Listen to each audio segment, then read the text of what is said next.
Vítejte v tomto videu a dneska sa budeme zaoberať koňskými plemenami. Ako vidíte, sú po častiach, takže každé video bude mať jednu skupinu, tak.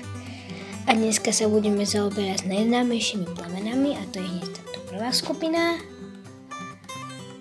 A proste bude sa niektoré plemená tu viackrát opakovať, lebo bude o nich niečo nové povedané. Tak ako som povedala, dneska sa budeme venovať najznámejším plemenám a to budú tieto 5, určite poznáte aj iné plemená, ale tie budú možno ďalších. Takže v tomto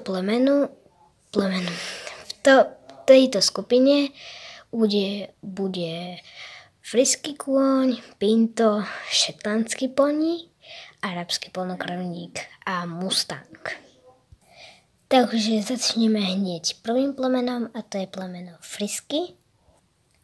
Toto plemeno frísky je už tak cca 3000 rokov staré a vlastne obľúbili si ho starí Rimania a poznáme ho podľa krásnej, lesklej, čiernej srsti a krásnej, dlhej hrivy, čiernej tiež.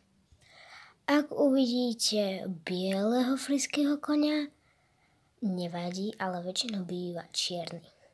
To vám zaručujem. Takže už sme si povedali o frísky, takže teraz ideme o pinťovi. Plemeno pinto je tiež staré, je staré nejakých 400, okolo 400 rokov, takže aj viac ako 400. Toto plemeno poznáme podľa takýchto flakov, väčšinou sa mýli s quarter horseom, ale to už dosť málo, lebo quarter horse má tiež nejaké také flaky, to som iba čítala, takže neviem, či to je pravda. A vlastne on má takú peknú flakatú srst, tento pinto. Takže pinto pochádza zo Španielska, ale tak, keď už by sme mali pravdivo, tak ho nájdete v Amerike. Takže toto bolo o pintovi, teraz ideme na šetlandského ponyho.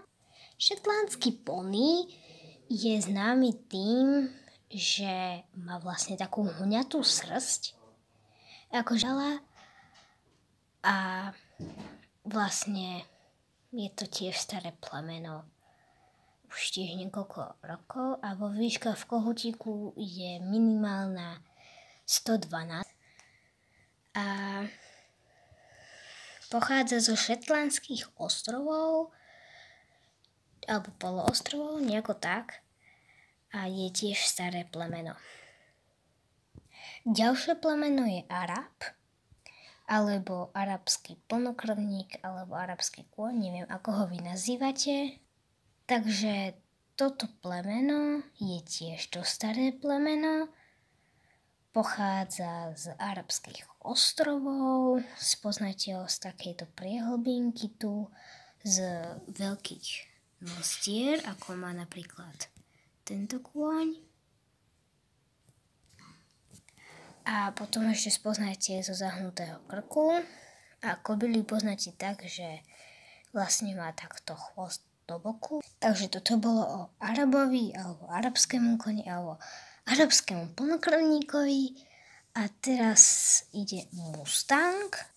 Mustang je plemeno divokých koní a pochádza z Ameriky. Je to vlastne divoký kôň a spoznáte mustanga ako divokého koňa, keď vám bude behať niekde.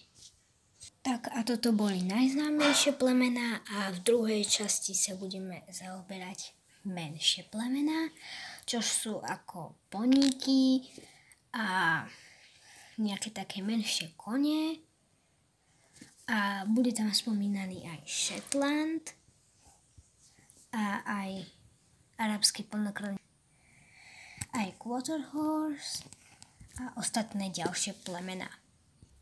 Určite sa teším na vás v ďalšom videu. Tak ahoj!